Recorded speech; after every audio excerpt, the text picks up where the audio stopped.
ప్రమాదాలు, ప్రమాదకరమైన రోగాల బాధితులకు రక్తదానం చేయటం ద్వారా బాధితుల ప్రాణాల్ని కాకుండా వారిపై ఆధారపడ్డ కుటుంబాన్ని కూడా కాపాడగలిగిన మారమవుతామని, రక్తదానం ప్రాముఖ్యతను నేటి యువత తప్పక తెలుసుకోవాల్సిన ఆవశ్యకత ఎంతైనా ఉందని మన ఊరు మన బాధ్యత స్వచ్ఛంద సేవా సంస్థ కార్యదర్శి Pithapuram municipal TDP floor leader Umar Alisha, rural development trust సభ్యులు అలవరపు నగేష్ పేర్కొన్నారు. ఎన్నో రక్తదాన శిబిరాలు నిర్వహించిన వివిధ సేవా సంస్థల ప్రతినిధులకు కాకినాడకు చెందిన rotary blood bank golden Jubilee charitable trust విశేష సేవా పురస్కారాలు ప్రధాన కార్యక్రమం ఘనంగా జరిగింది.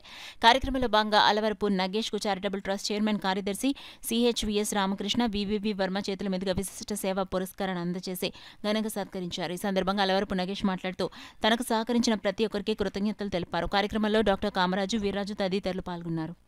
మనుషుల రూపంలోని అలాగే డాక్టర్ రూపంలో ఉన్నారు. అటువంటి డాక్టర్లు ఈరోజు రక్తదానం ఎంత అవసరమో ప్రతి ఒక్కరికి కూడా వివరించి ఈ రక్తదానం శిబిరాలు పెట్టి దీని ద్వారా ప్రజలు ప్రాణాలు కాపాడుతున్నారంటే వారికి చేతులెత్తి మొక్కవలసినటువంటి అవసరం ఉంది. అటువంటి డాక్టర్లు ఈరోజు అందులో ముఖ్యంగా మనం చెప్పుకోవాల్సిన డాక్టర్స్ ఇక్కడ కామరాజ్ గారు, రామకృష్ణ గారు ఉన్నారు. అలాగే వర్మ గారు, ఇక్కడ ఉన్నటువంటి అడ్వకేట్స్ కొంతమంది, ఈ సంస్థ సభ్యులు చాలా మంది నాకు పరిచయం ఉన్నారు. ప్రతి ఒక్కరూ కూడా ఒక్కొక్క విశిష్టత ఉంది ఒక్కొక్కరిలో.